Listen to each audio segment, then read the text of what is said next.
하나님 말씀 보겠습니다. 하나님 말씀은 고린도전서 15장 12절부터 22절까지 천천히 같이 읽겠습니다. 그리스도께서 죽은 자 가운데서 다시 살아나셨다 전파되었거늘 너희 중에서 어떤 사람들은 어찌하여 죽은 자 가운데서 부활이 없다 하느냐. 만일 죽은 자의 부활이 없으면 그리스도도 다시 살아나지 못하셨으리라.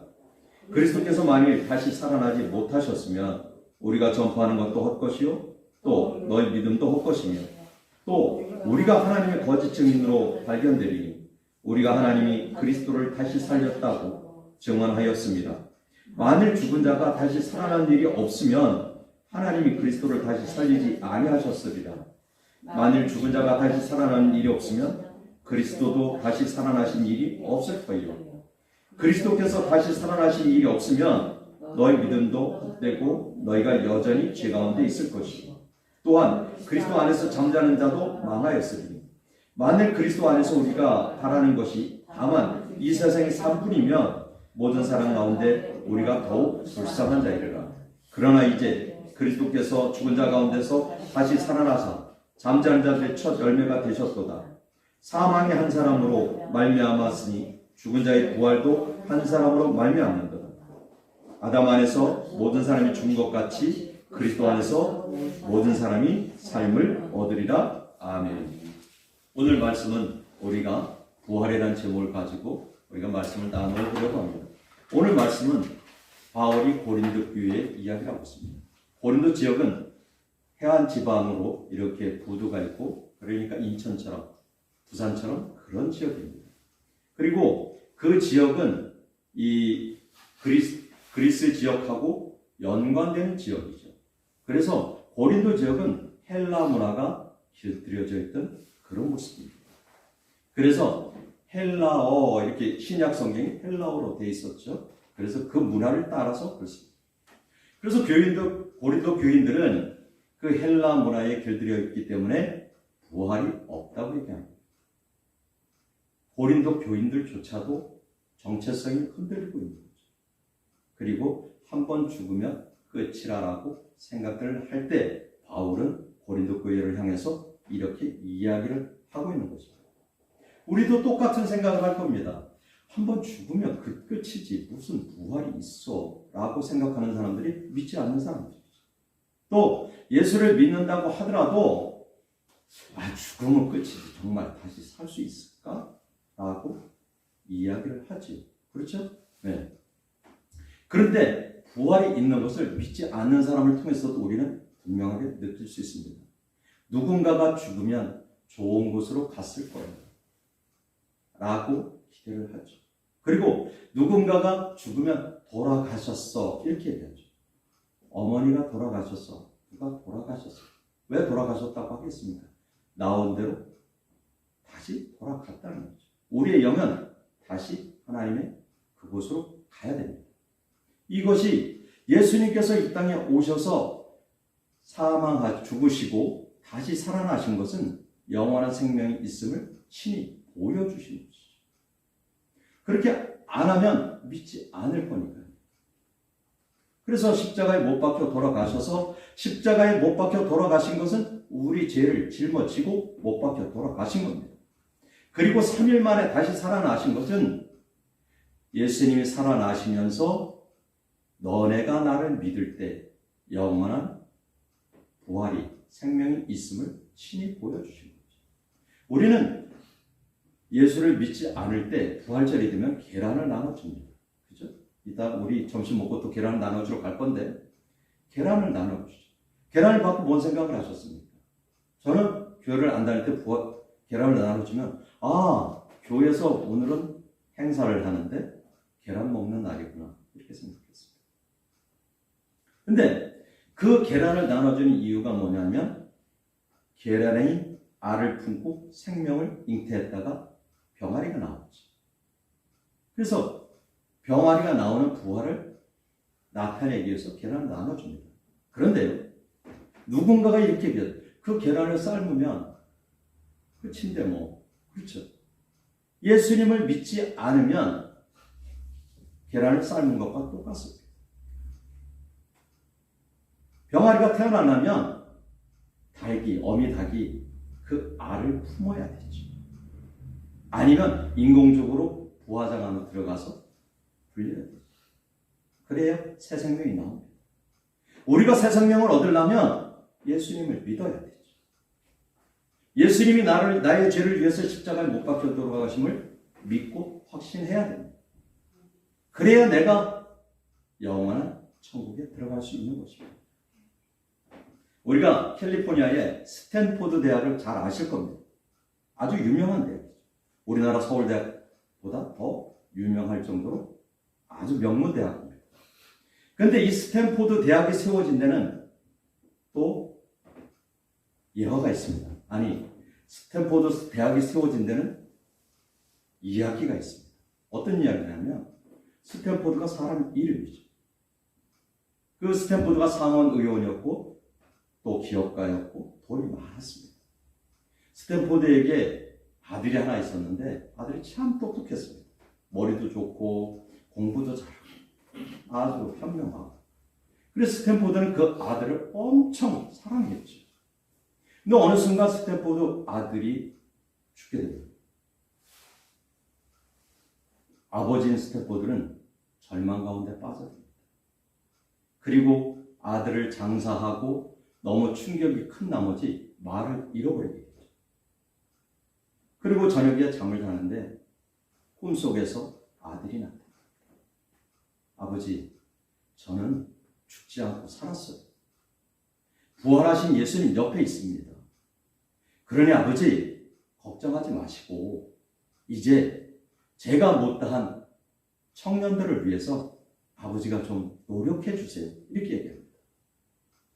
깨어난 스탠포드는 뭐라고 생각하냐면 너무 생시 같아서 우리 아들이 죽지 않고 살았어.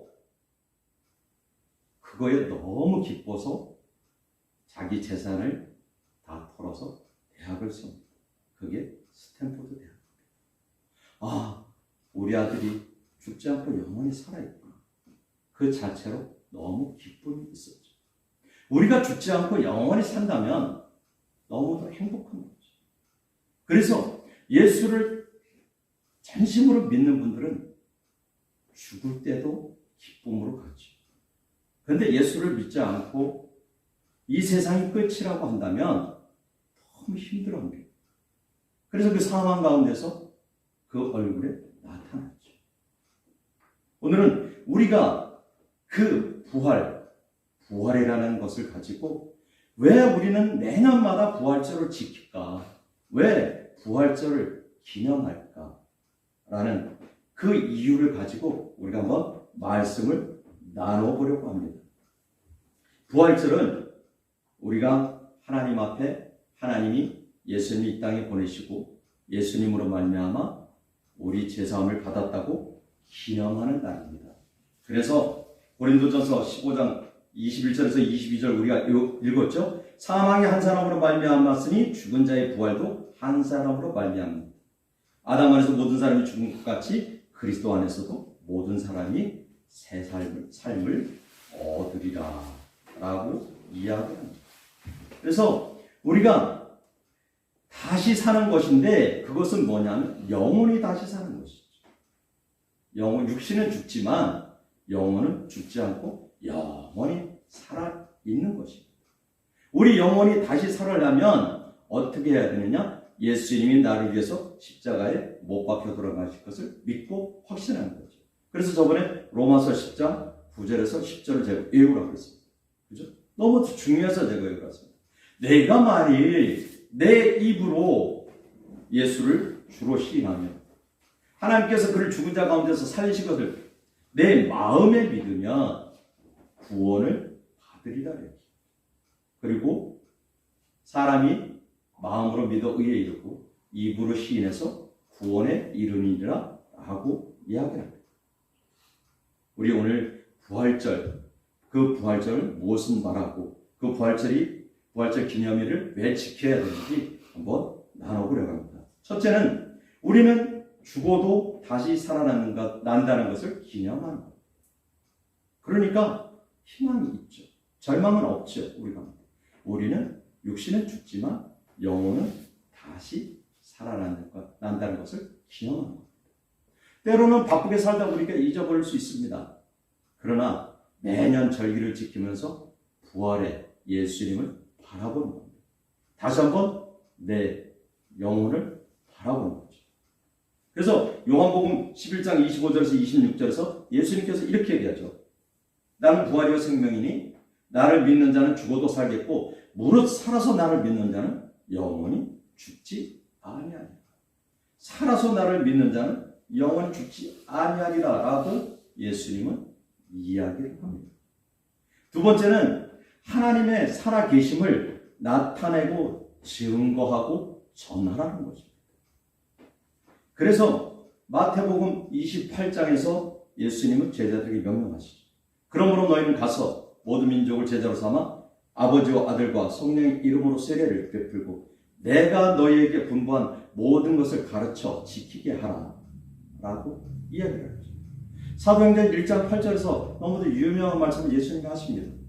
다시 부활하시고 하늘로 승천하시기 전에 제자들을 향해서 이야기하죠. 뭐라고 얘기합니까? 오직 성령이 너에게 임하시면 너희가 권능을 받고 예루살렘과 온 유대와 사마리아 땅 끝까지 이르러 내 증인이 되라 명령하시죠.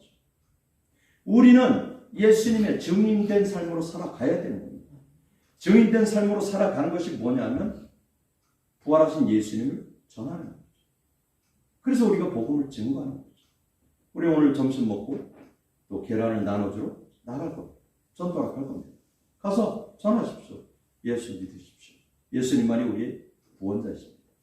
전하면서 우리가 그 복음을 증거할 때 내 안에 기쁨이 있죠. 때로는 부끄럽기도 할 겁니다. 자존심이 상할 것도 할 겁니다. 그러나 하고 나면 너무 내 안에 기쁨이 있죠. 왜요? 그 안에 생명이 있기 때문에 그렇습니다. 복음을 증거하는 그 속에 생명이 있기 때문에 우리는 기쁨이 있는 것입니다. 그리고 세 번째는 인간은 하나님이 만드셨으니 하나님께 주권이 있다는 것입니다. 우리가 창세기 1장 1절을 너무 잘 아시죠? 태초에 하나님이 천지를 창조하십니다. 그리고 창세기 1장 27절의 말씀을 우리가 너무 잘 알죠. 하나님이 자기 형상 곧 자기 형상대로 사람을 창조하시되 남자와 여자를 창조하시고. 그럼 우리는 누가 만들었습니까? 하나님이 만드셨죠. 그러니까 우리 주권이 하나님께 있습니다. 살릴 권한도 죽일 권한도 생명은 주님께 있습니다. 그런데 우리가 예수님을 믿으면 영원히 사는 것이지만 예수님을 믿지 않으면 그 영혼은 결국 지옥불에 떨어질 수밖에 없다는 거죠. 그럼에도 불구하고 예수를 믿지 않는 사람들이 너무 많이 있죠. 지금 세계 인구가 80억 정도 된다. 그 중에 예수를 믿는 사람은 20억도 안 되죠. 그러면 우리나라는 어떨까요? 우리나라는 5,140만 정도 되죠. 그런데 그 중에 예수를 믿는 사람은 850만 정도. 1,000만이라고 하는데 850만 정도. 그러면 다 사람들이 살면서 다음 세계가 있다고 그런 가정하면서 왜 예수를 믿잖아요? 왜 예수를 믿지 않을까? 한번 생각해 보셨습니까? 그들은 원수 마귀의 손아귀에 붙잡힌 당해서 예수를 믿지 않는 거예요. 하나님의 살아계심을 압니다. 또 우리가 죽으면 어딘가를 가는지를 알아요. 분명히 압니다. 그래서 한결같이 누구나가 똑같이 얘기하죠. 뭐라고 얘기합니까? 좋은 곳에 갔을 거예요. 이렇게 얘기해요. 그죠? 그리고 엄마 그 좋은 곳에 있지 이렇게 얘기하죠. 본능이에요. 우리 인간의 본능입니다. 그래서 그 본능 자체를 거부하고 있죠. 왜요? 세상 원수마귀가 눈을 가리고 귀를 가리고 듣지 못하게 하고 깨닫지 못하게 하는 거예요. 우리는 축복받은 인생입니다. 누군가에 의해서 전도되었고 누군가에 의해서 주님을 알게 되었죠. 그러니 우리는 축복받은 인생입니다. 물론 하나님의 특별한 은총을 받아서 부지 중에 예수를 만난 사람들이 있겠지만 대부분 보면 누군가에 의해서 복음을 전할 때 어쩔 수 없이 주님의 본능에 나오게 된 사람들이 대부분이죠. 저 또한 그랬으니까요. 그런데 나와서 하나님을 점진적으로 알아가다 보니 그 안에 기쁨이 있는 거죠. 또 다른 삶이 있는 겁니다. 이것이 예수님이 부활하신 목적입니다. 그 다음에 마지막 네 번째는 예수 그리스도의 부활은 예수님만이 우리의 구주이심을 증거하게 하는 거죠. 예수님만이 구원자셔. 다른 이론은 구원을 받을 수 없다고 이야기하는 거죠. 많은 종교들이 있습니다. 수많은 종교들이 있죠. 그런데 다른 종교들을 가지고는, 다른 어떤 이름 가지고는 우리가 구원을 받을 수 없다는 거죠. 보여지는 것, 그거 믿기 쉽습니다. 그렇죠? 그런데 보여지지 않는 것 믿기는 정말 어렵습니다. 누군가 느꼈나요? 못 느꼈죠. 그런데 부활하신 예수님을 믿는 건 조금 쉬워요. 왜 쉬운지 아세요? 2000년 전에 예수님의 제자들이 봤거든요. 부활하신 예수님을 직접 봤잖아요. 그건 역사거든요. 그런데도 불구하고 믿어지지 못하는 거예요. 예수님이 제자들이 보고 그것을 본 것을 느낀 것을 성경에 기록하고 있는데도 불구하고 부인하는 거죠. 아니라고 하는 거죠. 예수님이 동정녀 마리아에서 태어난 것을 분명히 다 알고 있는데도 불구하고 아니라고 거부하는 거예요. 그것은 왜냐하면 원수 마귀가 우리를 주관하고 있기 때문이었습니다. 그러니까 우리가 부활주일 정말 하나님을 올바로 다시 한번 경험하고 느끼는 그런 모습이 됐으면 좋겠습니다. 예수님은 이 땅에 오셔서 친히 당신이 뭐라고 했냐면 내가 길이요 진리요 생명이니 나로 말미암지 않고는 아버지께로 올 자가 없느니라 라고 분명하게 말씀하셨죠. 그렇죠? 그런데도 불구하고 아니라고 거부하는 거죠. 어쩌면 이제 봄이 돼서 꽃이 만발을 했죠.